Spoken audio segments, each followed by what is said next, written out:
الحمد للہ وکفا وسلام علی عبادہ الذین اصطفیٰ اما بعد فاعوذ باللہ من الشیطان الرجیم بسم اللہ الرحمن الرحیم وَأَمَّا مَنْ خَافَ مَقَامَ رَبِّهِ وَنَهَى النَّفْسَ عَنِ الْهَوَىٰ فَإِنَّ الْجَنَّةَ هِيَ الْمَأْوَىٰ۔ صدق اللہ العظیم۔ بھائیو بزرگوں، قرآن پاک کی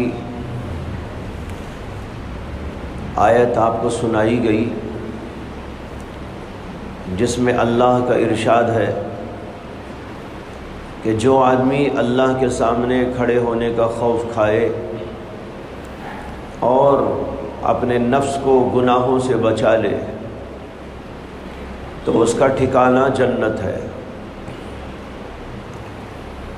اس کے اندر اللہ سے خوف کھانے اور اللہ کے سامنے کھڑے ہونے کا خوف کھانے کا ذکر اور اس کا اثر اور پھر یہ کہ اس کی فضیلت، یہ تین باتیں اس کے اندر بیان کی گئی ہیں۔ 2-3 دن سے بات ہو رہی تھی کہ اپنے دلوں کو کچھ چیزوں سے سجانا چاہیے۔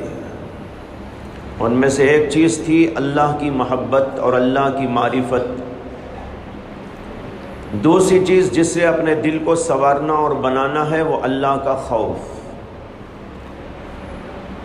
دل سنورتا ہے، بنتا ہے کئی نیکیوں سے، کئی طاعتوں سے، کئی صفات سے، اور انہی کے اندر ایک یہ بھی ہے کہ اپنے دل کے اندر اللہ تعالیٰ کا خوف رکھا جائے۔ جب آدمی کے دل میں اللہ کا خوف آ جاتا ہے تو وہ گناہوں سے خود بخود بچنے لگتا ہے۔ یہی اثر ہے جس کا ذکر اس آیت کے اندر آیا، وَأَمَّا مَنْ خَافَ مَقَامَ رَبِّهِ وَنَهَى النَّفْسَ عَنِ الْهَوَىٰ۔ جو آدمی اللہ تعالیٰ کے سامنے کھڑے ہونے کا خوف کھائے، کھڑے ہونے کے خوف سے مراد مجھے اللہ کے سامنے کھڑا ہونا ہے، اللہ سوال کریں گے، مجھے جواب دینا ہے، یہ خوف آ جائے۔ جب آدمی یہ خوف کھائے گا کہ مجھے اللہ کے سامنے کھڑے ہونا اور اللہ کے سوالات کا سامنا کرنا ہے تو ظاہر ہے کہ وہ اپنے آپ کو گناہوں سے بچائے گا۔ اسی لیے آگے کہا وَنَهَى النَّفْسَ عَنِ الْهَوَىٰ، خوف کھائے اور اپنے آپ کو، اپنے نفس کو گناہوں سے بچا لے۔ یہ آدمی ہے بڑا فضیلت مآب کہ جس کے لیے اللہ تعالیٰ نے جنت کو مقرر کر دیا ہے۔ فَإِنَّ الْجَنَّةَ هِيَ الْمَأْوَىٰ۔ معلوم ہوا کہ اللہ کا خوف بہت اونچی چیز ہے، اور اللہ کا خوف 2 وجہ سے ہوتا ہے۔ ایک تو اس لیے کہ اللہ تعالیٰ کی ذات خود بڑی عظمتوں والی، جلالتوں والی، بڑی بزرگیوں والی، بڑی قدرتوں والی ہے۔ اس لیے اللہ کی ذات ہی ایسی ہے کہ اس سے خوف کھایا جائے۔ اور دوسرے اس لیے کہ اگر ہم گناہ کریں، برائی کریں تو اللہ عذاب دیں گے۔ جگہ جگہ قرآن کے اندر گناہ کرنے والوں کی سزائیں بتائی گئی۔ ان کے لیے جہنم تیار ہے، کافروں کے لیے جہنم تیار کی گئی ہے۔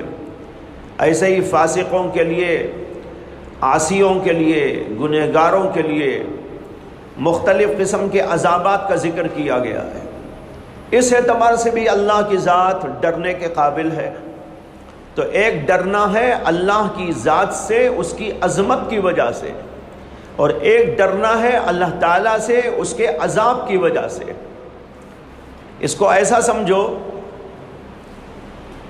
کہ ایک باپ ہے، بڑا عالم، بڑا فاضل، یا بہت پڑھا لکھا، بڑا عظیم الشان، تو اس کے بیٹے باپ کا خوف کرتے ہیں اس لیے کہ باپ خود قابل تعظیم ہے۔ اللہ نے باپ کو باپ کا مقام دیا، وہ خود اس قابل ہے کہ اس کی تعظیم کی جائے، اس سے ڈرا جائے۔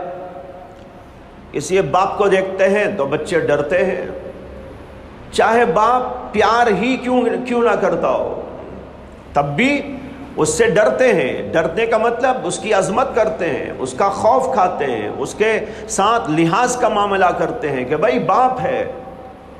اسی طرح ایک اللہ سے خوف اللہ کی ذات کے اعتبار سے ہے، اس کی عظمتوں، جلالتوں، بزرگیوں کی وجہ سے، کہ اللہ خود ایسا ہے کہ اس کی عظمت ہو ہمارے دلوں کے اندر۔ اور ایک یہ ہے کہ باپ سے اس لیے ڈرتا ہے کہ باپ پٹائی کرتا ہے، اگر غلط کروں گا تو باپ پٹائی کر دیں گے، ڈانٹ دیں گے، اس لیے بچہ ڈرتا ہے۔ یہ بھی ڈر ٹھیک ہے۔ اسی طرح کوئی اللہ سے اس لیے ڈرتا ہے کہ میں گناہ کروں گا تو اللہ عذاب دیں گے، یہ دوسرے قسم کا ڈر ہے۔ پہلے قسم کا جو ڈر ہے وہ بڑا اونچے درجے کا ہے، جیسے باپ کو باپ سمجھ کر اس کی عظمت کرنا اور اس کا خوف کھانا، یہ بڑے اونچے درجے کی بات ہے۔ اور دوسرا درجہ یہ ہے کہ اس لیے بچہ ڈر رہا ہے کہ باپ غلط کروں گا تو مارے گا، مار کے ڈر سے باپ کا خوف کرتا ہے اور غلطیوں سے بچ جاتا ہے تو یہ بھی ٹھیک، لیکن پہلا درجہ بڑا عظیم الشان ہے۔ اللہ تعالیٰ کی ذات سے، اس کی عظمتوں کی وجہ سے، جلالتوں کی وجہ سے، بزرگوں کی وجہ سے اللہ تعالیٰ کا ڈر ہمارے دل کے اندر ہو اور ہم گناہوں سے بچ جائیں۔ اور یہ کیا ہے کہ اللہ کے عذاب سے ڈرے۔ بہرحال دونوں قسم کے ڈر اور خوف کا ذکر قرآن پاک کے اندر ملتا ہے، احادیث کے اندر ملتا ہے۔ اسی لیے اللہ نے جگہ جگہ ڈرایا ہے، اپنی ذات سے بھی ڈرایا ہے اور اپنے عذاب سے بھی ڈرایا ہے۔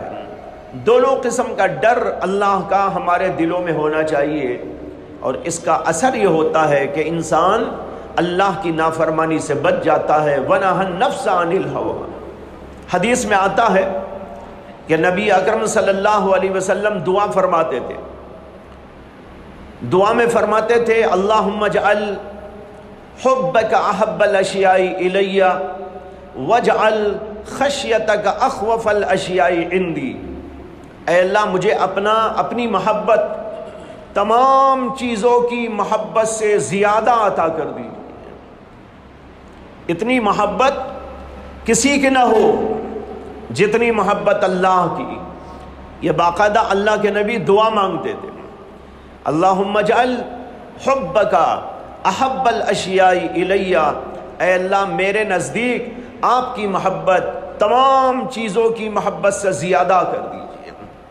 اور دوسری یہ دعا فرماتے تھے وَاجْعَلْ خَشْيَتَكَ أَخْوَفَ الْأَشْيَاءِ عِنْدِي، اور میرے نزدیک یعنی میرے دل میں آپ کا خوف تمام چیزوں کے خوف سے زیادہ ڈال دیجیے۔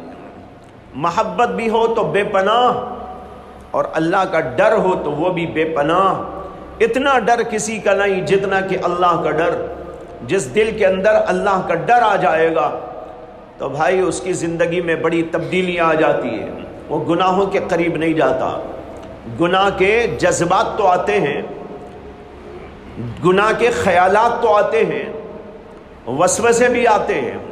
بہت سارے لوگ یہ سمجھتے ہیں کہ ہماری اصلاح اس طرح ہونی چاہیے کہ ہمیں کوئی گناہ کا وسوسہ ہی نہ آئے، ہماری ایسی اصلاح ہو جائے کہ ہمارے دل کے اندر گناہ کا جذبہ ہی نہ رہے۔ لیکن میں آپ کو بتاؤں کہ یہ خام خیالی ہے، ایسا ہو نہیں سکتا۔ جذبہ تو رہے گا، وسوسہ تو آئے گا، خیال تو جائے گا، گناہ کرنے کی طرف توجہ بھی ہوگی، اندر سے جذبات پیدا ہوں گے، لیکن کمال بندے کا یہ ہے کہ اللہ کے ڈر کی وجہ سے رک جائے اور گناہ نہ کرے۔ اگر کوئی یہ سمجھتا ہے کہ مجھے ایسا ہو جانا چاہیے کہ مجھے خیال ہی نہ آئے گناہ کا، ایسا کیسا ہو سکتا ہے؟ اور پھر بندے کا اس میں کمال کیا ہے؟ بندے کا کمال تو یہ ہے کہ جذبہ ہو، اندر سے گناہ کا تقاضا بھی ہو، داعیہ بھی پیدا ہو، تصورات بھی آتے رہیں، وسوسے خیالات بھی آتے رہیں، پھر بھی بندہ کہے کہ نہیں اے نفس میں تیرے تقاضے کو پورا نہیں کروں گا، اس لیے کہ مجھے اللہ کا ڈر ہے۔ اللہ کے ڈر کی وجہ سے انسان اپنے غلط خواہشات، غلط تقاضوں اور غلط جذبات کو روک لگا لے۔ یہ ہے بندے کا کمال۔ بندے کا کمال یہ نہیں ہے کہ جذبہ ہی نہ آئے، خیال ہی نہ آئے۔ وہ تو فرشتہ ہے جسے گناہ کا خیال ہی نہیں آتا، جس کے دل کے اندر کبھی کوئی گناہ کا جذبہ ہی نہیں پیدا ہوتا، اس لیے کہ اللہ نے فرشتوں کو ایسا بنایا ہے۔ لیکن انسان کو اللہ نے ایسا بنایا ہے کہ اس کے اندر کچھ جذبات آتے ہیں، خواہشات پیدا ہوتی ہیں، تقاضے پیدا ہوتے ہیں، لیکن اللہ نے کہا یہ سب کچھ ہوتا ہے، لیکن میرا خوف ایسا تمہارے دلوں کے اندر ہو جو تم کو گناہ سے بچا لے۔ دیکھیے قرآن کی آیت جو میں نے پڑھی، اس کے اندر بھی اس کا ذکر ہے، وَأَمَّا مَنْ خَافَ مَقَامَ رَبِّهِ وَنَهَى النَّفْسَ عَنِ الْهَوَىٰ، کہ جس آدمی نے اللہ تعالیٰ کے سامنے کھڑے ہونے کا خوف کھایا اور اپنے نفس کو گناہ سے بچا لیا۔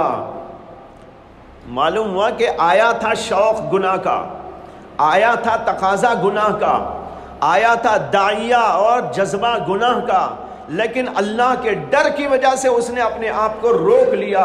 اس کا مقام بتاتے ہیں فَإِنَّ الْجَنَّةَ هِيَ الْمَأْوَىٰ، کہ اس کا ٹھکانہ جنت ہے۔ اگر جذبہ ہی نہیں آیا تو کمال کیا؟ جیسے میں کہا کرتا ہوں، اگر کوئی آدمی اندھا ہے، اندھا آدمی کہنے لگے الحمدللہ میں نے کبھی کسی غلط چیز کو نہیں دیکھا، کیا فضیلت ہے اس کی؟ ارے فضیلت تو یہ ہے کہ ایک آدمی کی آنکھیں ہوں اور 4 آنکھیں ہوں، اچھا دکھ رہا ہو، اسے کوئی کمزوری نہ ہو، اور پھر بھی غلط چیز سامنے آ گئی تو آنکھوں کو نیچا کر لے۔ اللہ نے قرآن میں فرمایا قُل لِّلْمُؤْمِنِينَ يَغُضُّوا مِنْ أَبْصَارِهِمْ، اے نبی علیہ السلام آپ مومن مردوں سے کہہ دیجئے کہ وہ اپنی نگاہوں کو پست رکھیں۔ یغضوا، پست کر لیں یعنی نیچا کر لیں، یعنی غلط چیز نظر آ رہی ہے، آدمی اس وقت غلط دیکھنے کے بجائے اپنی آنکھوں کو نیچا کر لے۔ یہ ہے فضیلت والی بات۔ اندھے کی کیا فضیلت جو یہ کہہ رہا ہے کہ میں نے تو کوئی غلط چیز دیکھی ہی نہیں۔ ایک آدمی بہرا ہے، وہ کہتا ہے کہ میں نے تو آج تک گانا ہی نہیں سنا۔ ارے سننے آیا تو سنے گا نا بیچارہ، آتا ہی نہیں سننے تو کیا سنے گا؟ سننے آ رہا ہو، کان ٹھیک ٹھاک ہو، اور پھر بھی وہ اللہ کی خاطر بچ جائے، یہ ہے کمال کی بات۔ اسی طرح بھائیوں، دل کے اندر جذبات آئیں، خیالات آئیں، تقاضے ابھرنے لگے، اندر سے نفس ورغلائے، اور پھر بھی بندہ کہے نہیں نہیں میں تیری خواہش پوری نہیں کروں گا، اگر میں تیری خواہش پوری کروں گا تو اللہ کو کیا جواب دوں گا؟ اللہ کے سامنے کھڑے ہو کر کیا میں منہ دکھانے کے قابل رہوں گا؟ اس لیے میں گناہ نہیں کرتا۔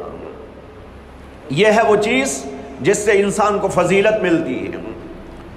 کہتے ہیں کہ حضرت عمر رضی اللہ عنہ کے زمانے میں ایک نوجوان تھا، بڑا عابد، بڑا زاہد، ہر وقت مسجد میں رہتا تھا، عبادت کے اندر مشغول رہتا تھا۔ حضرت عمر بھی اس کو بہت چاہتے تھے، پیار محبت کرتے تھے، اس کے لیے دعائیں دیا کرتے تھے۔ اس کے ساتھ ایک حادثہ پیش آ گیا کہ کوئی عورت اس کے پیچھے پڑ گئی اور اس کو بہکانے لگی، لیکن وہ اپنے آپ کو بچاتا رہا۔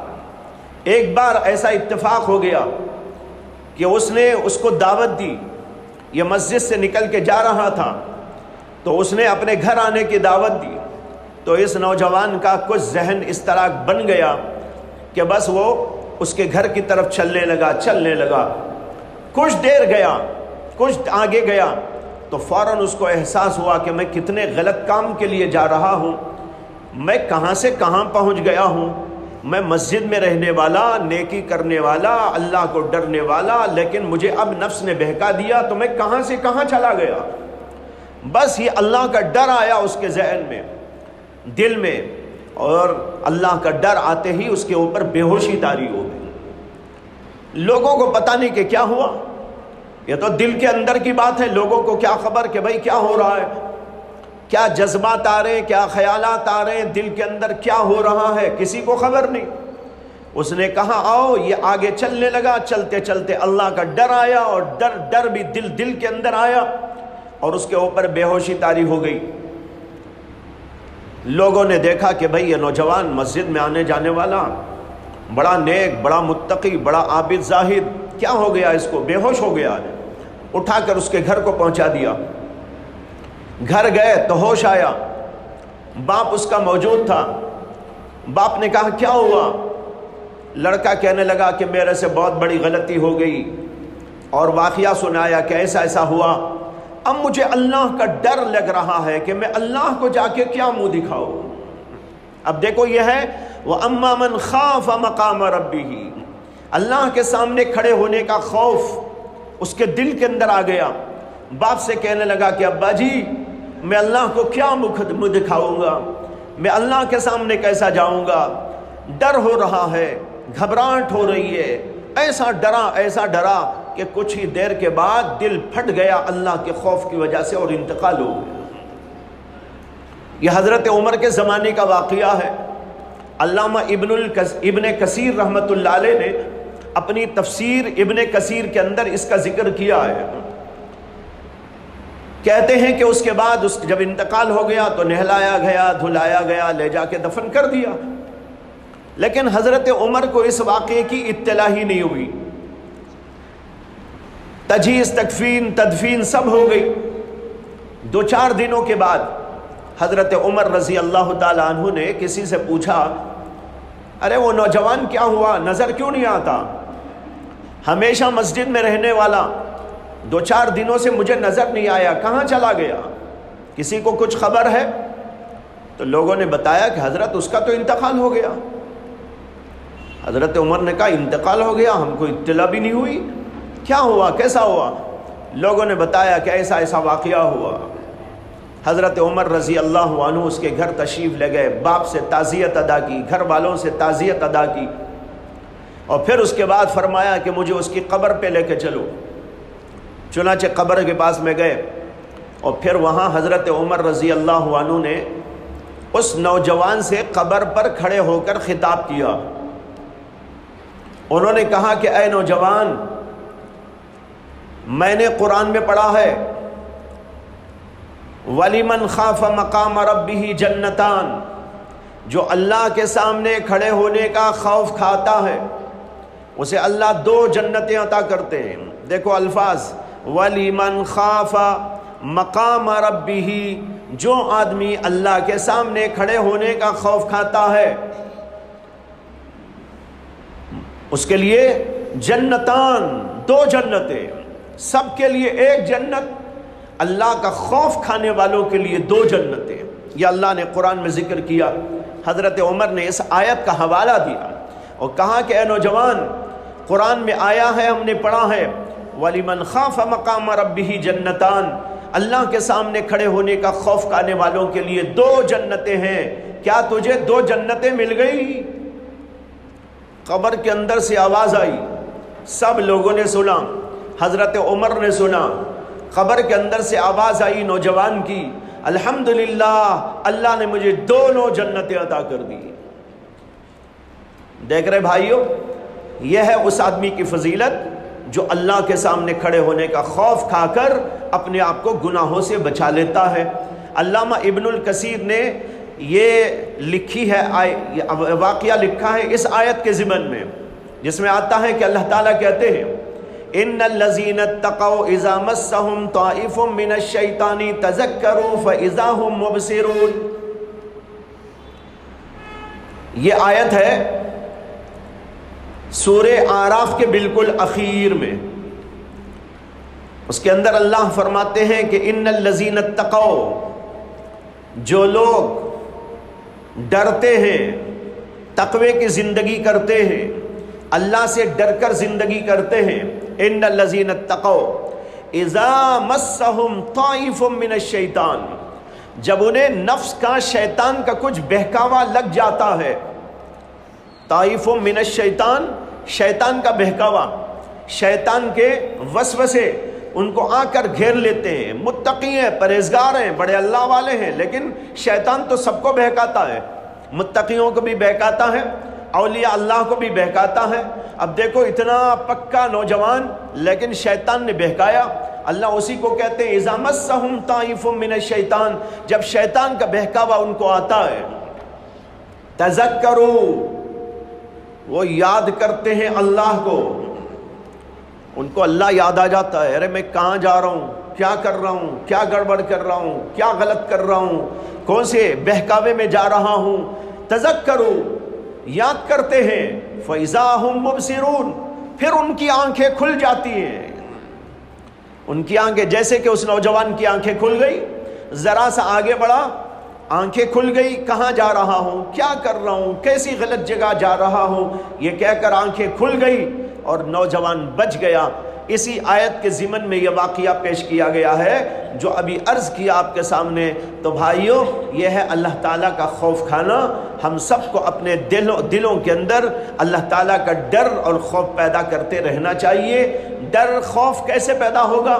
اس طرح پیدا ہوگا کہ کبھی کبھی بیٹھ کر سوچا کریں اللہ کی عظمت کو، اللہ کی جلالت کو، اس کی پکڑ کو، اور اللہ تعالیٰ کی قدرت کو. کتنی بڑی طاقت والے ہیں. ایک لفظ کن سے کائنات بنا دیتے ہیں اور وہ چاہیں تو سب کچھ توڑ پھوڑ سکتے ہیں. ان کے ایک ایک اشارے سے سب کچھ ہو جاتا ہے. ایسی بڑی جلیل القدر ہستی کا خوف دلوں کے اندر آ جانا چاہیے. کبھی سوچا کریں آسمان بنانے والی ذات کیسی بڑی ہوگی، زمین پیدا کرنے والی ذات کیسی عجیب ہوگی، سورج بنانے والی اللہ کی ذات کس قدر عظیم ہوگی، چاند بنانے والی ذات کیسی عظیم ہوگی. یہ ذرا سوچے، اللہ کا ڈر دل کے اندر آئے گا، اللہ کی عظمت آئے گی، اور پھر انسان اپنے آپ کو گناہوں سے بچانے میں کامیاب ہو جائے گا. اللہ تعالی ہم سب کو اپنا خوف اور اپنی محبت، اپنی معرفت عطا فرمائے، گناہوں سے بچنے والا بنائے. وآخر دعوانا ان الحمد للہ رب العالمین. اللہم صلی علی سیدنا مولانا محمد وعلی آل سیدنا مولانا محمد وبارک وسلم. ربنا آتنا فی الدنیا حسنة وفی الآخرة حسنة وقنا عذاب النار. ربنا لا تزغ قلوبنا بعد إذ هديتنا وهب لنا من لدنك رحمة إنك أنت الوهاب. اللهم اجعل حبك أحب الأشياء إلي واجعل خشيتك أخوف الأشياء عندي واقطع عني حاجات الدنيا بالشوق إلى لقائك. وإذا أقررت أعين أهل الدنيا من دنياهم فأقرر عيني من عبادتك. ربنا تقبل منا إنك أنت السميع العليم وتب علينا إنك أنت التواب الرحيم. سبحان ربك رب العزة عما يصفون وسلام على المرسلين والحمد لله رب العالمين.